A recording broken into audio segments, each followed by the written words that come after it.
श्री स्वामी समर्थ. जय जय Swami Samarth. Hi friends, मी तुमची राशी आणि तुमचं पुन्हा एकदा माझ्या राशी राहुल या यूट्यूब चॅनलवर सहर्ष स्वागत. तर फ्रेंड्स, आजचा व्लॉग हा मी तुमच्यासोबत एक्सप्लोर करणार आहेच, पण तुम्हाला सर्वप्रथम आधी प्रश्न पडला असेल की हा बॅग वगैरे तुम्हाला दिसत आहेत पॅकिंग केलेला, तर आम्ही कुठेतरी बाहेर आउटिंगसाठी चाललेलो आहोत. तर या व्लॉगच्या एंडिंगला तुम्हाला नक्की समजेल की आमचं डेस्टिनेशन काय असणार आहे. तर त्याआधी मला तुम्हाला सांगायचं आहे की ज्या वेळेला नवीनच फर्स्ट टाइम आपण विमानाने प्रवास करत असतो त्यावेळेला तो आपल्यासाठी एक नवीन आणि रोमांचक असा अनुभव असतोच. पण जे कोणी नवखे प्रवासी असतात त्यांना हा अनुभव थोडा गोंधळात टाकणारा असतो. एअरपोर्टवरच्या प्रक्रिया, सुरक्षेचे नियम, बोर्डिंगच्या प्रक्रिया यामुळे काही जणांमध्ये खूप टेन्शन, संभ्रम असा निर्माण होतो. अशा परिस्थितीमध्ये योग्य तयारी आणि काही महत्त्वाच्या गोष्टींची माहिती मी तुम्हाला या ब्लॉगद्वारे देणार आहे. तुमच्याप्रमाणेच मीही देखील हा फर्स्ट टाइम फ्लाईट एक्सपिरियन्स घेत होते. सो मला देखील हा पहिल्यांदाच अनुभव आला आहे जो मी तुम्हाला शेअर करत आहे. सर्वप्रथम जर तुम्ही फ्लाईट प्रवास करत असाल तर तुम्हाला विमानामध्ये 2 प्रकारचे सामान घेऊन जाता येते, जे की असे केबिन बॅग आणि चेक इन बॅग. दोन्ही बॅग्सच्या वजनाला मर्यादा असते जी तिकिटावर ऑलरेडी नमूद केलेली असते, आणि जर जास्त वजन असेल तर अतिरिक्त शुल्क द्यावे लागू शकते. कोणताही ज्वलनशील पदार्थ, धारदार वस्तू, मोठे द्रव पदार्थ अशा प्रकारच्या गोष्टी आपल्या बॅगमध्ये तुम्ही ठेवू नका. आंतरराष्ट्रीय फ्लाईटसाठी किमान 4 तास आधी तर देशांतर्गत फ्लाईटसाठी 2 तास आधी एअरपोर्टवर पोहोचणे आवश्यक असते. त्याचबरोबर तुमच्यासोबत तुमचे ओळखपत्र, तिकीट, बोर्डिंग पास यांची हार्ड कॉपी तसेच डिजिटल कॉपी मोबाईलमध्ये ठेवावी लागते. तुमच्या हँडबॅगमध्ये तुमचा मोबाईल, चार्जर, पॉवर बँक, औषधं, खाण्याचे पदार्थ, महत्त्वाची कागदपत्रे, इवन काही इलेक्ट्रिक इन्स्ट्रुमेंट किंवा काही तुमचं म्हणजे लेडीज लोकांचे जे आयर्न, स्ट्रेटनिंग इन्स्ट्रुमेंट जे काही असतील ते तुमच्या हँडबॅगमध्ये आवश्यक ठेवा. जर लगेज बॅगमध्ये ठेवला तर तिथे चेकिंग करताना तुम्हाला ते काढावे लागतात आणि तिथे मग तुमची गोंधळ उडून जातो. सो आधीच तुम्ही ह्याची क्रिया घरामध्येच असताना हँडबॅग तुमच्यासोबत नीट प्रॉपर कॅरी करा.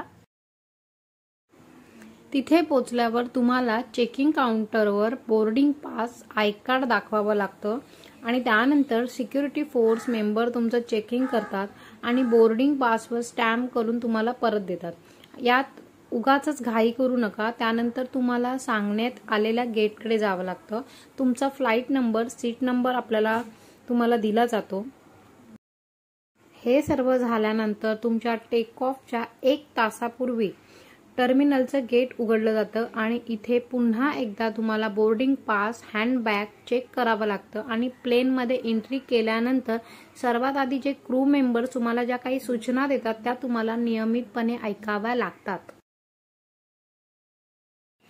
तर माझ्या चेहऱ्यावरचा आनंद तुम्हाला सर्व काही सांगून गेला असेल. जे कोणी स्टार्टिंगला फर्स्ट टाइम एक्सपिरियन्स घेत असेल त्यांच्यासाठी हा एक्सपिरियन्स खूप वेगळा असतो, कारण फ्लाईटमध्ये बसण्याचा आनंद, त्याची एक्साइटमेंट, फ्लाईटमधला अनुभव, त्याची क्युरिओसिटी कशी असेल, आतमध्ये काय एक्सपिरियन्स असेल हे पाहण्यासाठी मी खूप उत्सुक होते, अनुभवण्यासाठी उत्सुक होते.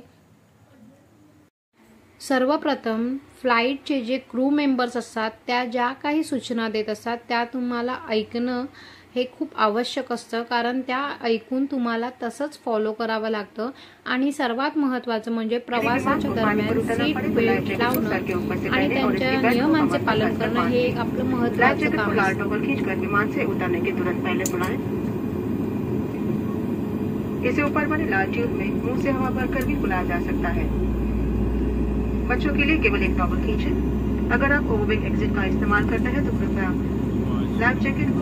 विमानाने लँड केल्यानंतर ज्या टायमिंगला आपलं फ्लाईट हे उंच उंच उंच आकाशी भरारी घेत होतं ना, त्यावेळेला मला फक्त इतकं छान वाटत होतं आणि ते मी तुम्हाला शब्दात नाही सांगू शकत. सो एक मी फक्त तुम्हाला गाण्याची ओळ गाऊन दाखवते ज्याने मला खूप मस्त आनंद फील झाला.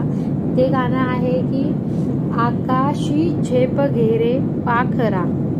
या गाण्यातच सर्व अर्थ लपलेला आहे. आपण असे स्वच्छंद असे उडतो आहे, आपल्याला पंख फुटले आहेत आणि आपण आकाशामध्ये स्वच्छंद भरारी घेऊन पूर्ण या नजाऱ्याचा आनंद लुटत आहे. हाच एकमेव माझ्यासाठी फ्लाईटमधला फर्स्ट टाइम एक्सपिरियन्स अनुभव जो होता तो मी तुम्हाला आता शेअर केलेला आहे. सो तुम्ही पण नेक्स्ट टाइम ज्या वेळेला फ्लाईटने फर्स्ट टाइम जात असाल सो हा अनुभव तुम्ही घ्याच आणि खूप छान वाटतं. काय सांगू, फ्लाईटमध्ये तुम्हाला स्नॅक्स वगैरे जे काही तुम्ही ऑर्डर कराल ते तुम्हाला खूप छान असं व्हरायटीचं येतं आणि मस्त वाटतं. कारण आपल्याला फ्लाईटमध्ये जास्त वेळ काढायचा नसतो. ज्या ठिकाणी तुम्ही जात असाल ते आता आम्ही जात होतो जयपूर राजस्थान येथे. सो आम्ही 1.5 तासामध्ये आम्ही हा प्रवास आमचा पूर्ण केलेला आहे आणि तोच मी तुमच्यासोबत शेअर केलेला आहे.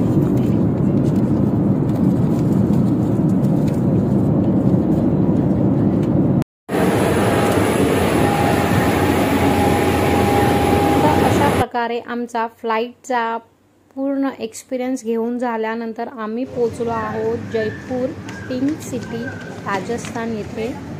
आणि हा ब्लॉग तुम्हाला कसा वाटला असेल, तुमच्यासाठी ही इन्फॉर्मेशन जर महत्त्वाची असेल तर नक्की लाईक, शेअर आणि माझ्या राशी राहुल या यूट्यूब चॅनलला सबस्क्राईब करायला विसरू नका.